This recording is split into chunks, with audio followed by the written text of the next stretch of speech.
Now, calls on whether the controversial group Kneecap should be banned from Glastonbury. 0207 862 2222. Counter-terrorism police will investigate a video in which members of the rap trio appeared to call for the death of British MPs, and another in which they reference Hamas and Hezbollah. Kneecap have apologised to the families of murdered MPs Jo Cox and David Amess, but denied inciting violence against any MP or individual. They said the clip from a November 2023 gig had been taken out of context and weaponised, but we can show you it now. You're Tories. The only good Tory is a dead Tory.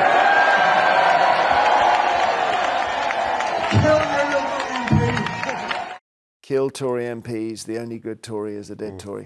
Kneecap also insisted that they have never supported Hamas or Hezbollah, which in the UK are banned terrorist organisations. And they had to say that after this clip emerged.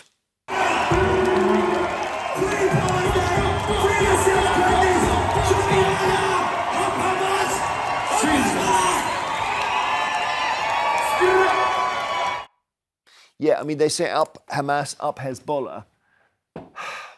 It's just like, if you want to say that, but don't then say we've never supported them, because that's really dishonest. Tory leader Kemi Badenoch is among politicians calling for Kneecap to be axed from Glastonbury next month. Commons leader Lucy Powell claimed yesterday that no one wanted the performance to go ahead. No one? Concerts in Germany, Plymouth and Cornwall's Eden project have already been cancelled. But artists including Pulp, Paul Weller and Massive Attack have now hit back, and they've said that politicians are attempting to censor Kneecap and repress artistic freedom. And I don't know what to make of this, Jake. I mean, is this like the Sex Pistols or what, where they get banned and they go to number one? Yeah, I mean, I hate the cancel culture. I hate it when it's cancelling, people who want to speak in favour of Israel, not being allowed to appear at universities. And I hate it when it's cancelling people of the left who are not allowed to put their views. So we've got to break down what they've said. I mean, the first thing is you cannot take a comment out of context which says kill Tory MPs. There's no contextualising that. That is the wrong thing to say, and particularly after the appalling murder of my colleague David Amess and Jo Cox. I was in Parliament with both of them. I actually knew both of them really well. It's completely inappropriate and may be a crime. That's why the police are investigating. Inciting people to this sort of violence may well be a crime. That said, I personally don't think they should be banned from Glastonbury. I think if they gave an assurance that they wouldn't repeat these statements, some of which may be criminal, both in intent and in actuality, then the performance should be allowed to go ahead. It is in the long tradition of the British establishment and the great British public getting completely shocked and outraged by, pop groups and artists doing things that sort of people tut and shake their head at.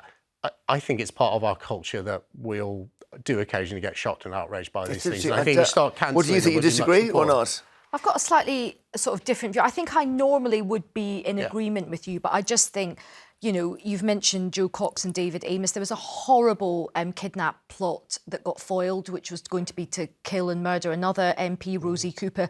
Stephen Timms, a Labour MP, got stabbed not that long ago.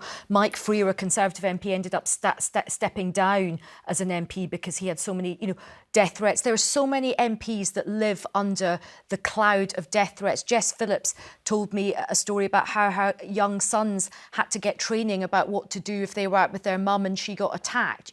This is, and that's not just how that happens to Conservative women. So no, it's real. It is real. And there's a lot of quite mentally ill people out there who hear these things, and they said, kill your local MP. I'm all for being creative and all that kind of thing, but I just think this stuff is really, really So if I put you in charge now. of Glastonbury tomorrow, you would say, sorry, guys. Yeah, sorry. And actually, I'd rather just be honest and say sorry. Also, Glastonbury is about peace and love. It's not about killing your elected representatives. And I think rather than giving them like a, right, you must sign this agreement that you're not allowed to say this, because I think that is quite censorship as well. I'd just say, sorry, guys. No, well, I mean, that's not quite what I mean. I think some of this may be criminal. We don't know. It's under investigation by the police. Well, we do know, don't we? I mean, it is. Well, it's being investigated. We don't know if they're going to be charged, do we? But that's a matter for the police. I'm not saying sign a contract, but I think they have given a bit of a half apology. They have said that's not what was intended. If they went a bit further and actually said, we understand and we won't do it again, then I would let them play. Okay. There are people who say, look, this is part of this whole gaslighting thing, whereby they say there is a genocide going on in Gaza, and in the end, all of this outrage is funneled towards a bunch of kids who shout about it.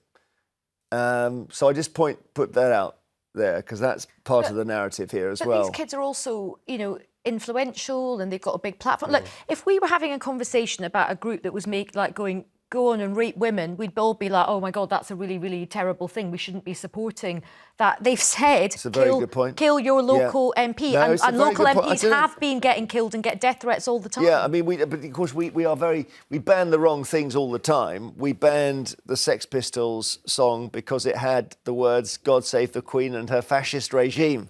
So we know we've been oversensitive in the past. It shows how much the world has changed now, because no one would even raise an eyebrow at that today. That caused I remember my mum being absolutely appalled that they'd sung that. Lee in East Sussex, would you ban Kneecap? Absolutely not. I sit slightly on the left, but I really, really credit Jake for his point. Art is always challenging. You wouldn't have bands like NWA, Public Enemy, but I also completely appreciate what Ayesha's saying with Joe Cox and Amess. My real point, though, is Badenoch's absolute hypocrisy. Frank Hester said, Diane Abbott makes me want to hate all black women, and she could be shot. Yeah, that was the word you... And you need to say who Frank Hester is, Lee, or it doesn't make sense. Yeah, so Frank Hester, obviously a major donor, the largest donor to the Tory party. Yeah. And Kemi Badenoch said, please apologise, we should move on. The hypocrisy is astonishing. They're essentially the same thing. Hester said, I think Diana should be shot. They were happy to take the donation, continue to take the donation. I had far more respect for Kemi if she'd have said, there's no place for that. We're returning the donation. We won't continue. It's pure hypocrisy. You raise a very good point. Once you start to say, OK, we're going to cancel this, that and the other, you find it's a very long list of people. And we mustn't forget that Frank Hester story. Thank you, Lee. Pete in Lincolnshire, hello. Hello, Jeremy. Hi. I don't think it makes any difference whether they appear or not at Glastonbury. They'll still sell their 500,000 tickets. But the question I want to know is, if 3 English lads had got together and sung exactly the same song, but instead of saying Tory, said Sinn Féin, what would have happened? I would fear for their safety slightly. There you go. A completely different rule for one and not another. I thought you were going to go slightly the other way and say, what if they'd sung a far-right song? And burn down hotels or something, migrant hotels or something like that, which we've seen people jailed for. Yeah. So you'd have a very different reaction. I guess they wouldn't have an audience, though, because that would be so counter to what young people are thinking and saying. Well, you don't know, they might do. I just want to go back, though. I mean, that's a great point, Pete, but on that Frank Hester point, which is, so well made. As a Conservative, I can't argue against that, right? We shouldn't have taken his money. He was the biggest donor to the Conservative Party at the most recent election. And this is the problem with politicians coming out and making these sort of statements.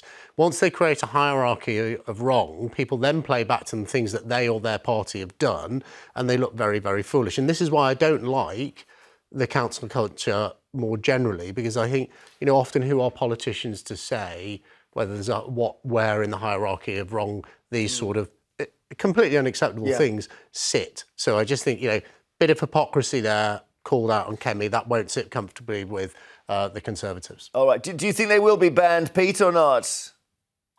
I don't think they will, because, as was said before, it'll come under the crunch, whereas if they are banned, more people will want to see them. And if they're not banned, people know what they're going to go to listen to. Yeah. So what difference are they going to make? Everyone, we're just watching their video at the moment. I hadn't even heard the name of the band until a week ago. Well, is that bad? They did quite a lot of stuff with Jeremy Corbyn, so they are quite political. They have had some sort of. And he wears an Irish tricolour. They're Northern Irish, aren't they? So they're pro. United Ireland and all that kind of stuff, yeah, which is not even controversial now. No. Thank you, Pete. Johnny in Belfast. There we are, right to the heart of it. What do you think, Johnny? Well, listen, I've been a Kneecap fan from the beginning, and if you don't know about them, Jeremy, you should definitely check out the movie. Okay. But I don't think there's much point in banning it from Glastonbury, because if you do, as other callers have said, when they do their next headline tour on their own, instead of playing one night at the O2, they're going to be selling out 6 nights. So you can ban them from one festival, but it's only going to make them gain momentum and sell more records. Johnny, what I don't understand is, because I'm just following this from a distance, right? I love music and I don't believe in banning things. When they were challenged over Killer Tory and the Hamas Hezbollah thing, instead of saying, we're punks, get over it, they said, oh, we didn't mean to offend anyone. We're so sorry. And we really apologise to everyone. And we never even... And I'm thinking like, come on, it's on tape. Why are they denying it? I think a lot of people have said that they've crossed the line a wee bit there. Yes. And I'm sure they're going to be told to sort of tone it down. But when it comes to banning music and what people say on stage, that, I think, is wrong in itself. When does that end? How do you stop that? Yeah, it's fair enough. I saw the full at Glastonbury. I mean, that guy, potty mouth, to say the least. The lead singer, Marquis Smith. You don't know them? No, I do. One of the greatest bands of all time. No, I do. But were they suggesting to go and kill people? No, it was just effing and blinding. Well, that's fine. Not I mean, John McDonnell did call for Aston McVeigh, a Conservative MP, to be lynched. So all the Labour MPs saying that they should be banned, maybe, get your own house in order first. Whether it's Frank Hester or Aston McVeigh, this is hypocrisy. And the Labour Party has had, real problems in terms of certain sections, and we've had to, face up to that. But I just think a line, if you're inciting violence against a particular group of people, surely that's got to be a line. Yeah, in my view, it's a crime. Yeah, but in our language generally, if somebody says, look, I hate Lib Dems, they should all be, thrown off a cliff or something. Pushed in the river, I think. Pushed in the river. OK, thank you. You can feel my nervousness about waiting for them. Yeah. So I mean, clearly a lot of that language around, exterminating people or killing them or hurting is just rhetorical. No, it's just a performance. They said, kill your local MP. Okay, yeah, and we are in a situation where some local MPs have been murdered. There have been death threats, and many men and women who go into politics live under the fear of being stabbed or have an acid attack. That's how they have panic buttons on them. Yeah. Their family have to. So this is not a joke. This is the reality that we're now in. And how we discussed earlier, of course, the constituent who was hit by his MP. So there's clearly a lot of violence on both sides. Dave in Cumbria, hello.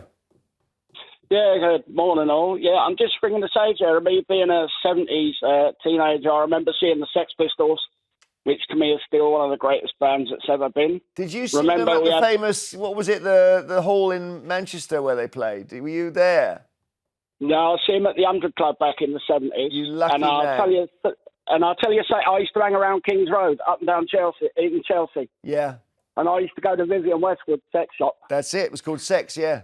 Yeah. Yeah, and I'll tell you, the best days of my life. And the one thing I want to say is, you think when the Pistols brought out God Save the Queen and Anarchy in the UK, everyone went mad over it, and us being teenagers, we loved it even more because of the attention it was getting. Oh, of course, absolutely. And when the Pistols were on that Bill Grundy show on ITV, and they started swearing, and he got the sack, it was like the best moment. Anyway, Dave, thank you. Lovely to talk about the great music, of course. And by the way, the Elvis Costello song, I Don't Want to Go to Chelsea, was him saying, I don't want to go down the commercialised street of punk. I want to do something that's real and raw. That's what that song means. Thank you. John on Twitter says, when MPs have been killed, calling for murder is a step too far. Thank you for that, John.